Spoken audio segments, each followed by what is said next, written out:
As you can plainly see, we have here 5 slices of watermelon. I will deliver them to the members of our panel. Ladies first. Bess Myerson, Bess Gear, that's for you. Thank you.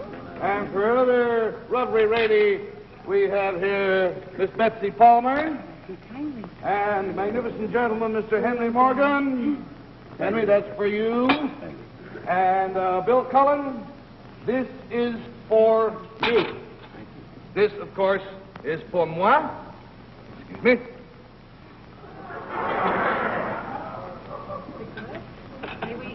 Now, they don't know it. But they got a secret. I've Got a Secret, brought to you by Bristol Myers, makers of Bufferin, the modern pain remedy that gives you fast pain relief without upset stomach. Bristol Myers bring you America's #1 panel show, I've Got a Secret, starring Gary Moore. Thank you. Welcome again, and officially this time, to I've Got a Secret. We also want to take a few seconds out to welcome some good friends of ours, the Bristol Myers people, who tonight join Winston Cigarettes as a co-sponsor. Now, panel, I see that you have found the bibs that were placed in front of you, and you have placed the bibs down your own front, so just tackle that watermelon to your heart's content. All right. Now, we all set to play the game, then? Yep. Right. Boom. Yeah. Let's have our first contestant. Will you come in, please?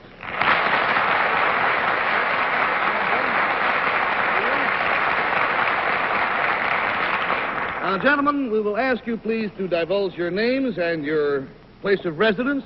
Will you, first of all, tell us your name and where you're from, sir? George Gardner from Vincennes, Indiana, Gary. George Gardner, and he is from Vincennes, Indiana. And the gentleman to my left? Robert Nash from Vincennes, Indiana. Bob Nash, and he is of Vincennes, Indiana. All right, gentlemen, if you will whisper your secret to me, we will show it at the same time to our audience at home.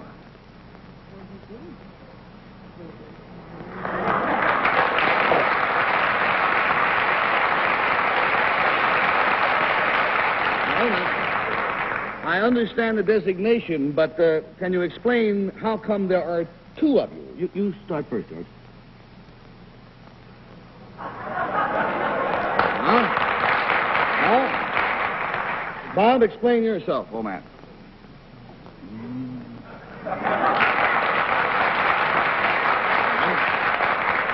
Now, I think we're all straight in our minds, so panel, Mr. Gardner, and Mr. Nash's secret concerns something they are. And, Betsy, let's start with you. Well, you're what I am. We're Hoosiers. That much I do know together. For sure. Tell me, is this something that you are? Does it have to do with our watermelon? Yes. Did you arrange it so all the seeds are kind of together here and not spread all over like they are in most watermelons? No, there's been no tinkering with the watermelons. No? Has it something to do with these particular watermelons that we're eating tonight, Bob and George? No, $20 down, 60 to go, and we go to Henry Morgan, please. Do you raise watermelons? No. No. Do you market them? No. Do you have any interest in them at all? No. Well, let's say yes. Yes, so they have a lively interest in watermelons, wouldn't you say? Yeah. Sure, all right. Just in watermelons in general. Right. Yeah. $40 down, $40 to go, and we go to Bess Myerson, please. And why are we eating these watermelons? I don't know, but Well, presumably because you enjoy them, we hope. Oh, yes, indeed we do, especially with this heat wave. Let me ask George something. Do you have anything to do with watermelon races? With watermelon raisins? Races? Races? Yes, anything to do with watermelons in a carnival sense. You know, is it watermelon time in Indiana? Is it watermelon time? It is? Just finishing Oh. the season. This is the season. Just finishing the season. I see. Is this... All right, $60 down, $20 to go, we go to Bill Cullen.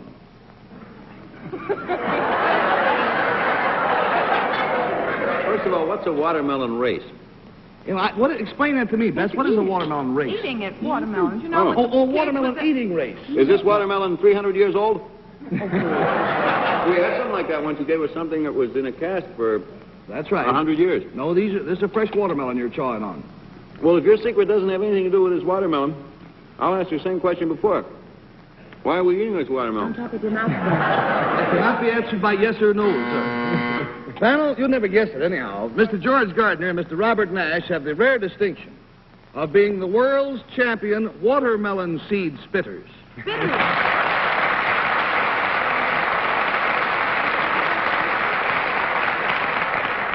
Mr. Gardner here holds the title for distance. What did you have to do to win, George? I spit a seed 31 feet, Gary.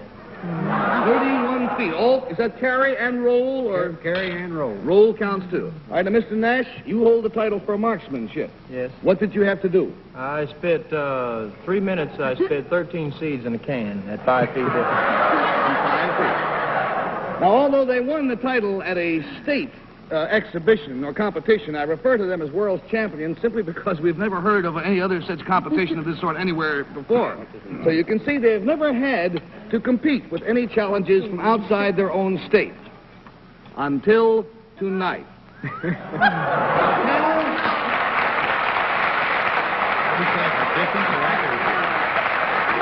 Well, I know every one of you is most anxious to challenge these gentlemen for the title, isn't that right? Sure. Yeah. Sure it is. All right, then, panel, if you will drop your forks and join me upstage, keep your bids on. Your bids on. And we will take the panel in order of their usual appearance. Bill Cullen first. Bill, here's a piece of here's a piece of watermelon. I'd like 2 seeds with me. Well, get 1 seed out of the watermelon. Keep the watermelon in your hand, proper tournament style. Stand on this line. Hold this mark. No, the other way. Not toward the audience. 1 seed, 1 try is all you get. We got the floor marked off for distance. So let's see how far you get on the first carry. Where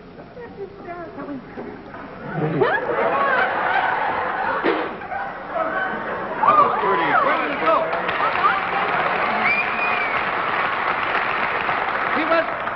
He went the whole distance. He went 17 feet. 17 feet. All right. Now, Betsy, let's get you up there. No, you got a place, Pete. You're such a friendly type. See, I just take 1 seed. Just 1 seed. All right. See if you can beat Bill Cullen. Toe the line. I'm from Indiana, so we got to try here now. Just a minute. I nearly swallowed it.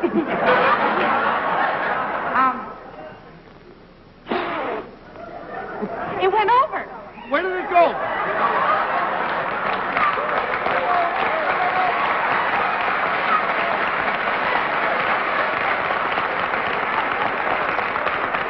Did anybody catch Betsy's? Look, yes. Oh, it's bounced. We'll mark it out. We'll mark it out here. All right. Now, next up is Henry Morgan.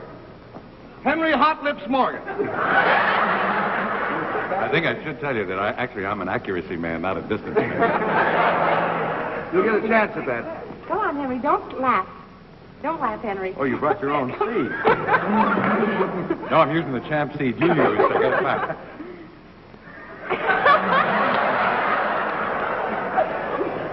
I always said I wouldn't do this for a living. Don't do that. I'm not doing anything. Come on, Henry. Spit.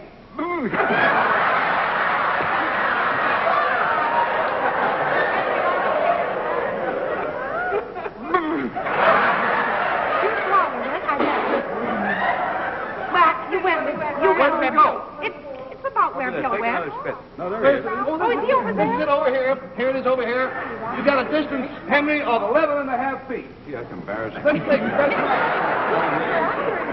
All right, Beth. Don't sit down, Henry. We're going to have the marksmanship test. Oh. Ready? Yep. May I? Yep. I have to say, may I? Yes, please. Go ahead, spit. Your foot's over. Just a minute now. No, your foot was over. All right. Very good. Oh, that was all. Very good. Oh, It's right. pretty Well, they went right up to the try. Actually beat Bill Cullen, but the champion, no doubt, is Betsy Palmer. I got it.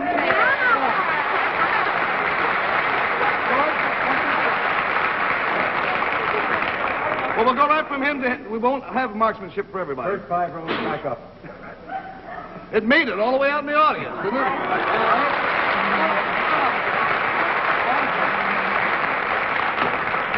We have no time for the marksmanship contest, so take your seat and watch the champ here. Now, how many did you do? 13 in 3 minutes? 13, 3 minutes. Well, we'll give you 1 mouthful, as many as you can get in 1 mouthful. He's already 1 mouthful ahead. Okay, ready? 5 feet. 1. That one hit it. Almost. 2 in the can. 3 in the can. 3, 1 more. 4 on the chair. George Anderson, thank you so much. Bob, thanks an awful lot.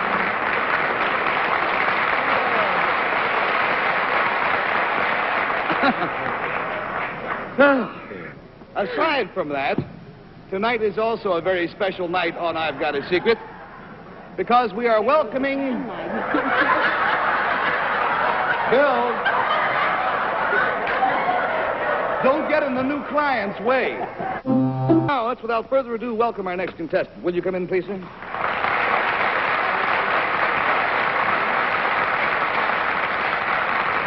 Would you tell our panel, please, what your name is and where you're from? Jack Christensen from Mason City, Iowa. Jack Christensen, and he is from Meredith Wilson's hometown, Mason City, Iowa. Now, Jack, if you'll whisper your... No, first of all, let me say that he has one of the most incredible secrets or stories that I have ever heard. I have a feeling that newspaper feature writers are going to be writing about this young man for a long time to come. The story begins, innocently enough, with his secret. So let's show his secret to the audience. Mr. Christensen, would you whisper it to me, please?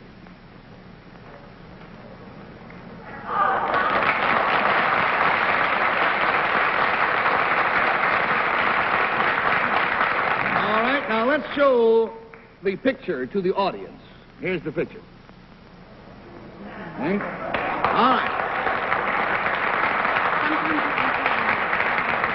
Now, that's where the story starts. Panel, the clue concerns something someone did to him. And we'll start with, let's start with Bess, please. Something someone did to you, Jack. This picture, does it, the picture that the audience saw, does it show your secret?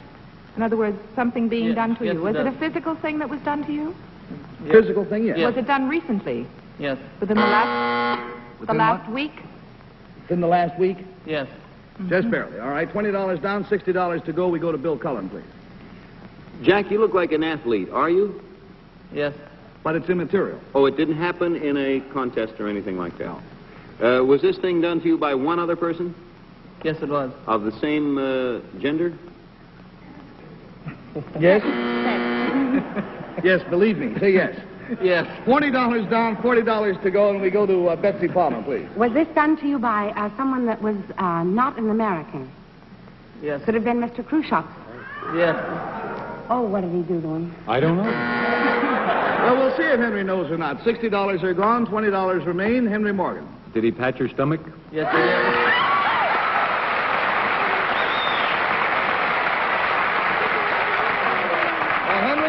You obviously saw the same picture that was in thousands upon thousands of newspapers all over the country.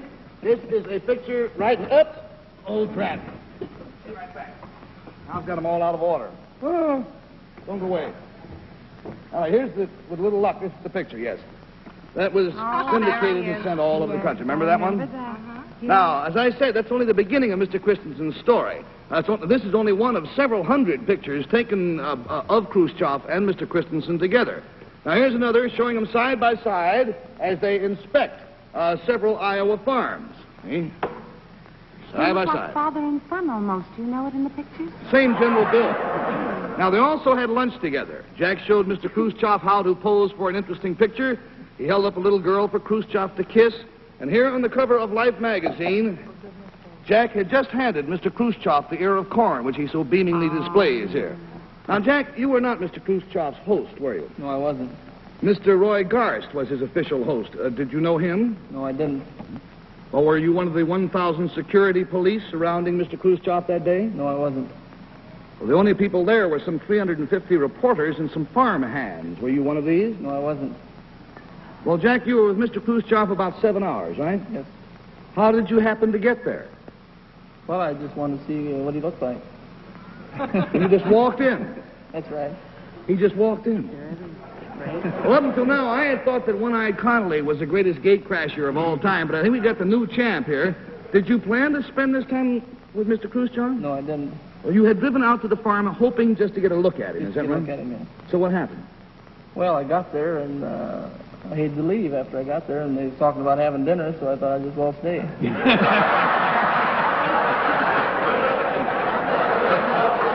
Now, this is a scoop we have tonight.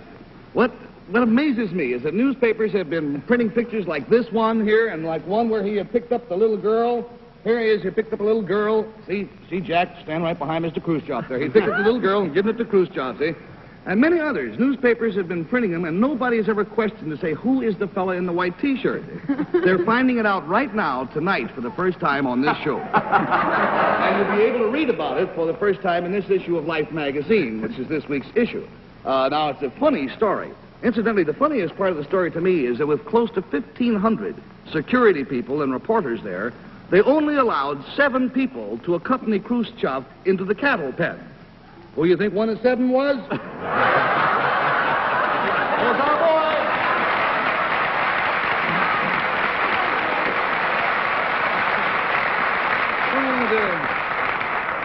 Yes, Gary, how did our producers find him?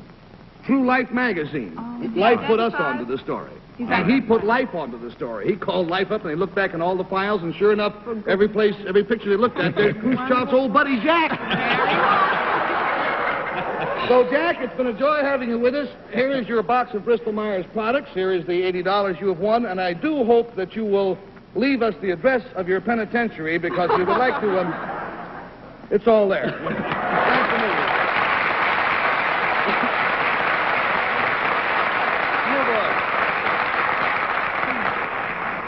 Heads are rolling in Washington tonight. Panel, we're going to have to ask you to leave the premises, if you will. We will call you back as briefly as possible.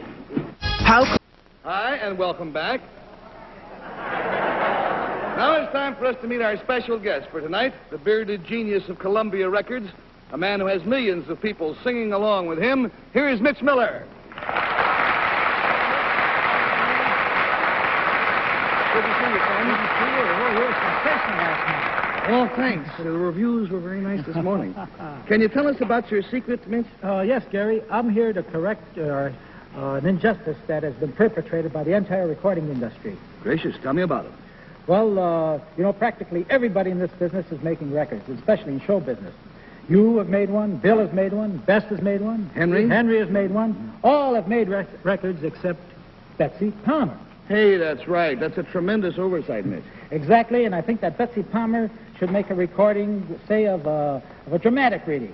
And I'm sure it would be a bestseller, and I promise to do something about it. In fact, I'm going to give her an opportunity to make a record right here on the stage at my own expense. Well, that's very nice of you, Mitch. Is that your secret? Well, partly, Gary. Unfortunately, the recording equipment I needed is tied up elsewhere, see? Mm-hmm. So Betsy will have to make a record on this. And that? Looks like just a piece of tinfoil. Exactly. I realize it isn't exactly hi-fi, but it'll do. It's the same sort of tinfoil that Thomas Edison used on his first phonograph that he invented. Oh, very great. So your secret is that you're going to make a recording of Betsy Palmer, and you're going to use Thomas Edison's own first phonograph? Exactly. All right, it'll be interesting to see that, too. Let's get the panel back in, please, as quickly as possible, because history is to be made upon this evening. All righty. Now, panel, you know Mitch Miller? Well, no. Bess and Betsy and... She's a flute player. I know. She's a flautist. Now, panel, Mitch Miller has a secret. It concerns something he's going to do, and we'll start there. Well, let's start with Bill Cullen. Well, I've known Mitch for a long time, and it could be anything. Does it have anything to do with music, Mitch? Partly, Bill. You're not going to have us make an album like your sing-along. I mean, you don't want us to sing along with you, do you? It'd be great, but this isn't the occasion, no. It's a nice plug for the album, though, you guys. Thank you. $20 down, 60 to go, and we go to Betsy Palmer. Mr. Miller, is there something you're going to do? You're going to do it to us this evening? Yes, Miss Palmer. Now, us is perhaps the wrong pronoun. Fish around for one more intimate. Are you going to do it to, We. To we? No, are you going to do it to the fellows on the panel? No. Are you going to do it to the girls on the panel? Yes. You. Get a little closer. You. Me? You. I. You're going to do it to I. No, you're going to do it to Bill? No, I. You. I. Yeah. You're going to do it to me? Yes. But I don't know you.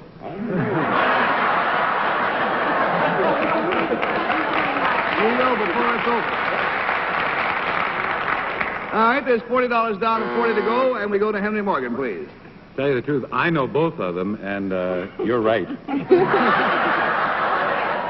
Mitch, when I found that it's Betsy, I guess we're all interested in seeing it happen. Why waste time?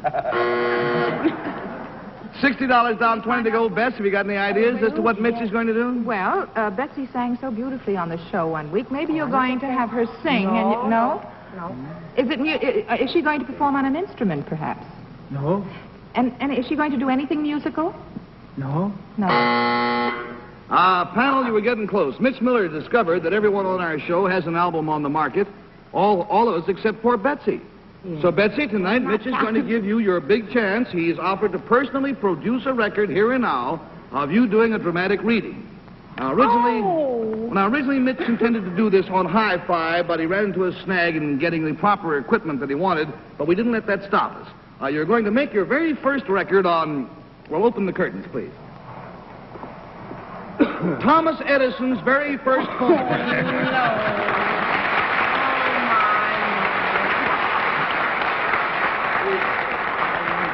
Nice to see you, sir. This is Mr. Natesel of the Henry Ford Museum in Greenfield Village at Dearborn, Michigan, and they were kind enough to lend us this original model of Edison's first phonograph. Now, Mr. Natesel has already wrapped the tin foil around the cylinder, and all he has to do is to crank it by hand, and then he can play it back for us. Now, one of the problems in recording on this machine is that you have to shout into this horn. Now, Betsy, would you come up here, please, dear girl? Oh, my. Now, to make sure we get everything right, we have chosen I don't look like that dog, do I? nowhere near. Here is the copy of Elizabeth Barrett Browning's, one of her sonnets from the Portuguese, the familiar How Do I Love Thee. Now, will you give us a voice test, please, into the horn, nice and loud. You got to get right close in there, right close, just close. How do I love thee? No, it's got to be about twice that loud, and your face has got to be closer in here. Right close in. How do I love thee? That's good, but it's got to be about twice that loud. You're kidding. No, I'm serious. How do I love thee? Now get in closer. right. That's it. Keep it as close in as you can to I'm me. going to look like that dog. Well, now, we want to do this right for you. We're going to give you a good background. Mitch Miller and his magic oboe. It's Norman. Yes, and here's Norman Paris on piano. Norman.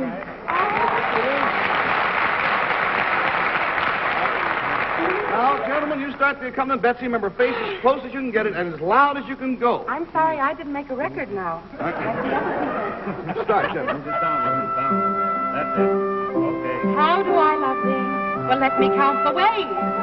I love thee to the depths and the breadths and the heights my soul can reach. When feeling out of sight for the ends of being, and I feel great. I love thee to the levels of every day's most quiet need, by sun and candlelight light. I love thee freely as men strive for right. I love thee purely as they turn from praise. You know, I'll never work again. I never.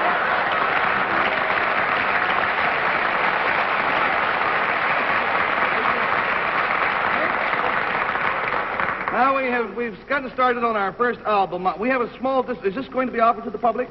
Yes, it'll be ready for distribution to anyone who owns a machine that can play it. So, friends, be the first in your neighborhood to have lo-fi. Now, we're played back, and I know it's not proper on television. Stay where you are, Betsy. It's not proper on television to show microphones. I don't know why not. But tonight we're going to ask you, gentlemen, to put the microphone right down into the horn, if you can. All right, gentlemen, go.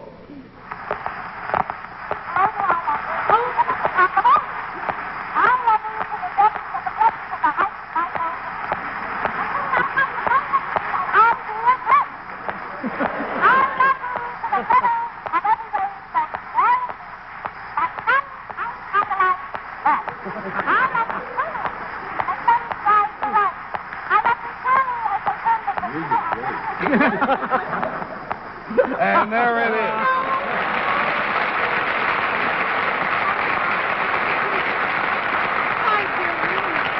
I don't know if anybody's ever hired me after that. Betsy, I want to thank you. Thank you, dear, very much. Thank Sister you. Neitzel, thank you. Mitch Miller, Thanks, thanks, Gary. my friend. Buddy, see you later. Right. Thanks so much. Norm Powell. Now, off. Bye. See you next week. This has been a Mark Goodson, Bill Cotman production. Betsy Palmer's Gown by Doreen Fashion. Be sure to watch Staccato on another network. See your local listings for time and station. This is John Cannon speaking. Stay tuned now for another Circle Theater drama based on an actual event. Next on most of these stations.